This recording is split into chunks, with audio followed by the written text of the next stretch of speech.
ओम भोलेनाथ का स्थान हिंदुस्तान। ओम महादेवगिरी नित्यानंद धाम। ओम सद्गुरु किशन गिरी महाराज। ग्राम घोड़ा डोंगरी, तहसील घोड़ा डोंगरी, जिला बैतूल, मध्य प्रदेश। स्थायी पता गुरुद्वारा प्रांगण, घोड़ा डोंगरी। ओम सद्गुरु किशन द्वारा प्रवचन। सद्गुरु किशन गिरी द्वारा चिदाकाश गीता पर समाधि की व्याख्या। ओम श्री गुरुवे नमः। जय महादेव गिरी नित्यानंद भगवान। इस जगत में काल की रीति नीति बड़ी विचित्र है। इसकी गति अगाध है। काल में न दया है, न प्रेम है, न ही क्षमाशीलता है। काल केवल अपना कर्तव्य जानता है। कहते हैं काल स्वयं तक को खा जाता है। जब वह समय स्वयं को ही नहीं छोड़ता तो दूसरों को क्या क्या कहना। काल सबको एक ही तरह से देखता है। वह उसका भी विचार नहीं करता कोई राजा है या कोई भिखारी है। काल महादेवगिरी नित्यानंद पर भी झपट पड़ा। उनके दर्शन नेत्रों के लिए उनके मुखमंडल को देखकर असंख्य भक्त सुखी हो जाते थे।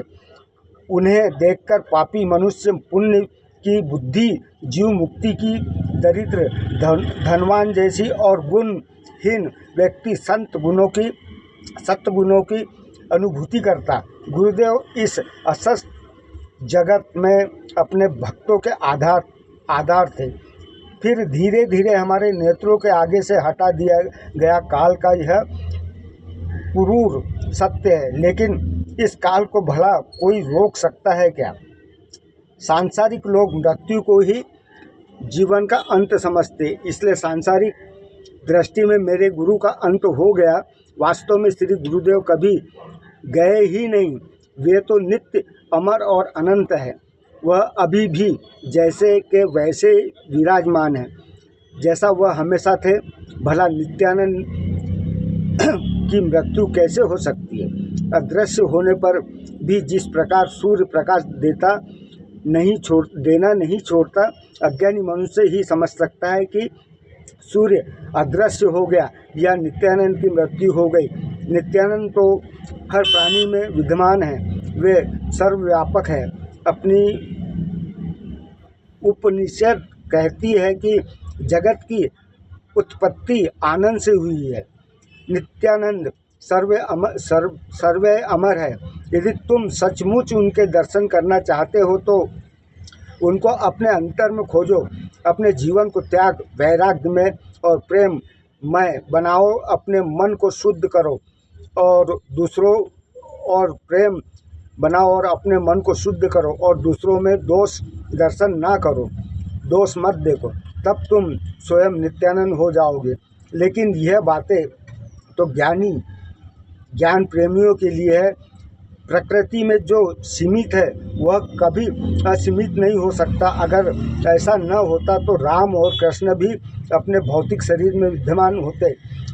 सृष्टि के आरंभ से ही जगत अटल नियमों में बंधा हुआ है। यह तय है जिसका भी जन्म हुआ है उसकी एक न एक दिन मृत्यु होना ही है। वह ऐसा ही है। गुरुदेव के शरीर का अंत अपने जल्दी हो जाएगा, यह किसी को भी पता नहीं था। गुरुदेव ने गुरु पूर्णिमा के दिन लेट कर ही दर्शन दिए। रविवार 6 अगस्त के दिन सभी उपस्थित लोगों को दर्शन देने के लिए काफ़ी का प्रसाद मंगवाया। उन्होंने मुस्कुराते हुए डॉक्टर के सामने छोटे लड़के को एक फल दिया। सभी भक्त हमेशा की तरह शांत बैठे थे। नित्य आने वाले भक्त कुछ दूर खड़े थे।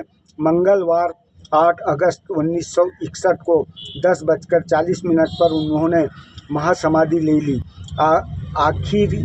आखिरी तक श्री गुरुदेव जैसे के वैसे ही दिखते थे, वैसे ही तेजवान, शांत और गंभीर। कहीं कुछ भी परिवर्तन नहीं हुआ था। पुराणों में कहा गया है महात्मा गण अपने प्रारब्ध को भोग लेते हैं, फिर शरीर छोड़कर भगवान को प्राप्त हो जाते हैं। गुरुदेव निराकार पर ब्रह्म के साकार रूप थे। जैसे महात्मा का प्रयन महत्वपूर्ण होता है, भगवान ने मृत्यु के समय उसकी आत्मा शरीर को छोड़ देती है, इसके कर्म अनुसार दूसरा रूप धारण करती है। किंतु जो पर ब्रह्म परम सत्य के साथ सच्चिदा है, किंतु जो पर ब्रह्म परम के साथ सच्चिदानंद अपने एकत्व की अनुभूति कर चुके हैं, ऐसे महात्मा उनके लोगों में भ्रमण नहीं करते, शरीर को नहीं छोड़ते, महासमाधि के समय प्राण को छोड़ते नहीं है। यह महात्मा शस्त्राल में विलीन हो जाती है। जैसे महापुरुष का पुनर्जन्म का प्रश्न ही नहीं उठता है, उनकी उपस्थिति मात्र साधकों की वासनाओं नष्ट हो जाती थी और साधकों का उद्धार हो जाता था। अतः उनके जन्म मृत्यु में पड़ने का चक्र समाप्त हो जाता है। इसलिए एक महात्मा की महासमाधि अद्भुत घटना होती है। उस समय मंत्रोपचार, यज्ञ शास्त्र पढ़ना, अन्य नाम कीर्तन आदि किया जाता है। ये सभी भक्तों के प्रेम आदर्श भाव को अभिव्यक्त करने का, उनका स्मरण करने के लिए होता है। गुरुदेव के शरीर त्यागने के बाद वह प्रश्न सामने आया कि उनको समाधि कहाँ दिया जाए, सब कार्य की व्यवस्था कैसी की जाए। यह महादेव गिरी नित्यानंद। हर हर महादेव।